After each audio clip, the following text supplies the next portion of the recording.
Hello student, I am Dr. Jaswant Sharma, Associate Professor in Chemistry. Today I am going to deliver an important topic, environmental chemistry. Student, ये आज एक ऐसा topic है जो हमारे daily life से और हमारे सिलेबस पॉइंट ऑफ व्यू से बहुत ही इम्पोर्टेंट है। तो हम इस टॉपिक में बात करने जा रहे हैं कि एनवायरमेंटल केमिस्ट्री है क्या। सबसे पहला पॉइंट यही खड़ा होता है कि आखिर एनवायरमेंटल केमिस्ट्री है क्या। उसके बाद हम पढ़ेंगे इसके कंपोजिशन ऑफ एनवायरनमेंट और उस इंडिविजुअल कंपोजिशन में उन सब कंपोजिशन का केमिस्ट्री। फिर स्मोक क्या है, स्मोक कितने टाइप के हैं, और उसी में कुछ कंडीशनल पॉइंट्स हैं, कंडीशन ऑफ फोटोकेमिकल स्मोक। ये सब हमारे आज के टॉपिक होंगे। तो हम स्टार्ट करते हैं, व्हाट इज़ एनवायरमेंटल केमिस्ट्री। तो ध्यान दें, एनवायरमेंटल केमिस्ट्री भी एक केमिकल साइंस का ही ब्रांच है। This is a branch of chemical science which deal with reaction, effect, transport and interaction between chemicals and pollutant in the environment, resulting directly and indirectly from human activity. मतलब ये है कि human activity में direct involvement chemistry का क्या है, और उस केमिस्ट्री को ही हम स्टडी करेंगे तो वो एनवायरमेंटल केमिस्ट्री कहलाएगा। देख पा रहे हैं स्लाइड में, टोटली इंडस्ट्रियल बेस्ड ये जो पॉल्यूटेंट हैं, ये हमारे ह्यूमन बीइंग को डायरेक्ट इनडायरेक्ट कहीं न कहीं रूप से इफ़ेक्ट करता है। तो इसी केमिस्ट्री को हम एनवायरमेंटल केमिस्ट्री कहेंगे। ध्यान दें, एनवायरमेंट में हम ये मान कर चलते हैं कि हमारे कितने टाइप के कंपोजिशन हैं, कंपोनेंट क्या होंगे। तो हेडिंग यही है, कंपोनेंट ऑफ एनवायरमेंट। तो इसमें एटमॉस्फेयर सबसे इम्पोर्टेंट, फिर हाइड्रोस्फीयर, फिर लिथोस्फीयर, फिर बायोस्फीयर। तो एक एनवायरनमेंट 4 कंपोनेंट लिए हुए है, atmosphere, hydrosphere, lithosphere and biosphere. तो ये 4 कंपोनेंट हैं। हमारे लिए एक डायरेक्ट क्वेश्चन बन सकता है कि एनवायरनमेंट के कितने कंपोनेंट हैं। तो ये ध्यान रखने वाला पॉइंट भी है कि हमारे पास 4 ऐसे कंपोनेंट हैं जो एनवायरनमेंट को सपोर्ट करते हैं। It means environment consisting of 4 component। तब इस 4 कंपोनेंट में सबसे पहला है एटमॉस्फेयर। हम इस एटमॉस्फेयर को हम क्या समझें, एटमॉस्फेयर जहाँ हम रह रहे हैं, our surrounding on earth is called atmosphere. It consists of gases like nitrogen, oxygen, CO, carbon monoxide, helium, neon, krypton, xenon and water vapours. तो ये सब मान के चलें कि ये सब एनवायरमेंटल में गैसेस हैं। It's thickness is about 1000 kilometre above the surface of the अर्थ। मतलब सरफेस से लेकर और 1000 किलोमीटर तक चले जाएँ ऊपर, ये सब हम एटमॉस्फेयर ही बोल कर चलते हैं। इसका मतलब हमारे लिए ये कह सकते हैं कि एक एटमॉस्फेयर बनाने के लिए गैसेस सबसे इम्पोर्टेंट हुआ। तो the gases present in atmosphere are very important in the following ways. तो वो सबको पता ही है कि जितनी ये गैसेस हैं ये यूज़फुल हैं कि कौन सी गैस कैसे काम आएगी। नंबर 1 हम बात करें, these gases absorb harmful radiation of sun to protect life on the earth. Otherwise हमारी लाइफ प्रोटेक्ट नहीं होती।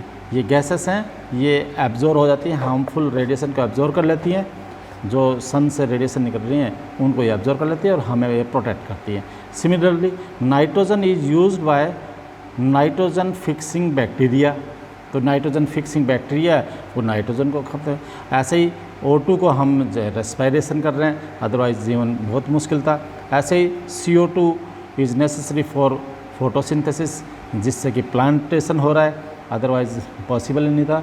तो एटमॉस्फेयर बनने के लिए ये सारी गैसेस ज़रूरी है। इट मीन्स लाइफ को सपोर्ट करने के लिए एटमॉस्फेयर होना बहुत इम्पोर्टेंट हो गया।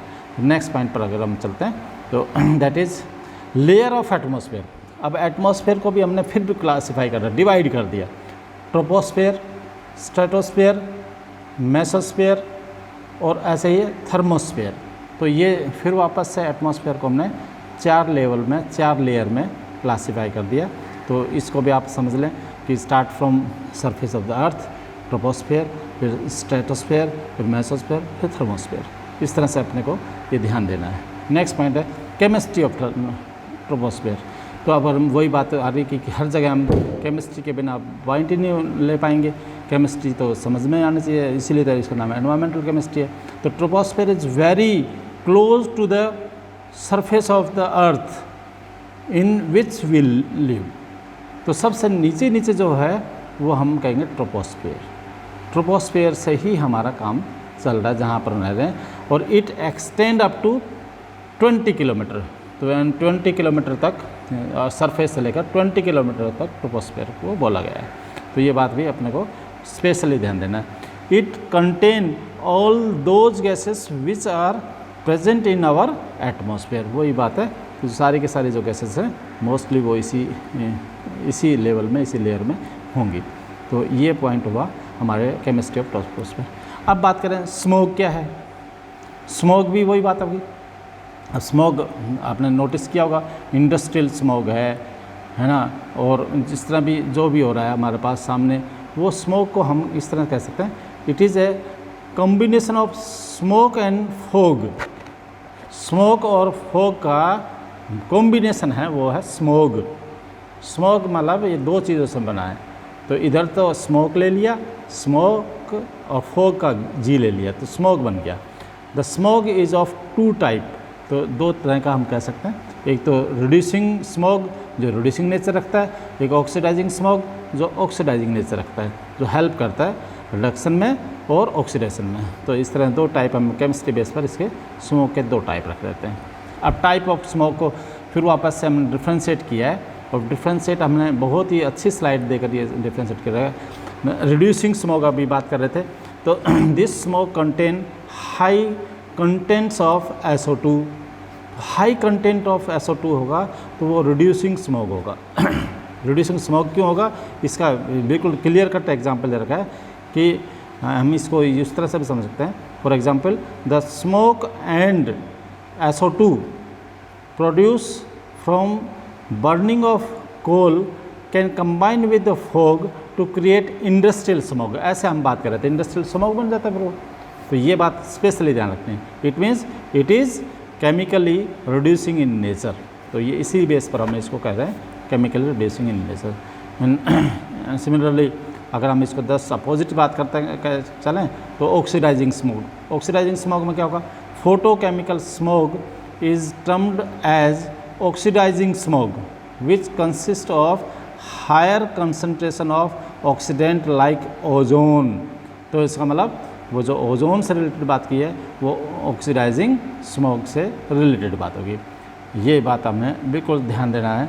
इसी बेस पर हम ये कहेंगे, it is yellowish brownish grey has which is formed in presence of water droplets and chemical reaction of the pollutant in the air. तो ये बात बिल्कुल क्लियर है। एक एक पॉइंट आपने को क्लियर कर लेना चाहिए। It has unpleasant order because of its gaseous component. तो इसका अनप्लेजेंट ऑडर भी देखने को मिलता है। ये 2 टाइप हमें एकदम क्लियर कर लेना चाहिए। अब हम बात करेंगे कंडीशंस ऑफ फोटोकेमिकल स्मोक। अब कंडीशंस की बात करना है, जैसे इस पिक्चर से आप देख पा रहे होंगे किस कंडीशन में हम जो है फोटोकेमिकल स्मोक को देख पा रहे हैं। तो देखिए, following conditions are necessary for the chemical process of photochemical smoke. तो ये फोटोकेमिकल स्मोक के लिए स्पेशल कंडीशन है सनलाइट। तो एक तो बिल्कुल क्लियर हो गया, सनलाइट स्पेशल कंडीशन है। ऐसे ही the production of oxides of nitrogen, ये भी बहुत इंपॉर्टेंट कंडीशन होगी। Production of oxides of nitrogen, this is very important necessary condition. Similarly the production of volatile organic compound, this is another important condition. क्या होना चाहिए? Production of volatile organic compound भी होना चाहिए। और टेम्परेचर क्या होना चाहिए? It should be greater than 18 degree centigrade, जब जाकर फोटोकेमिकल स्मोक की बात पूरी हो पाएगी। तो हम आज के लिए बस इतना ही टॉपिक रखेंगे, इतना ही पॉइंट्स हम डिस्कस करेंगे। मैं जहाँ तक समझता हूँ आप सबको ये मेरे द्वारा समझाया गया टॉपिक बिल्कुल क्लियर हो गए। ओके, आज हम इतना लेंगे। Okay student, thank you.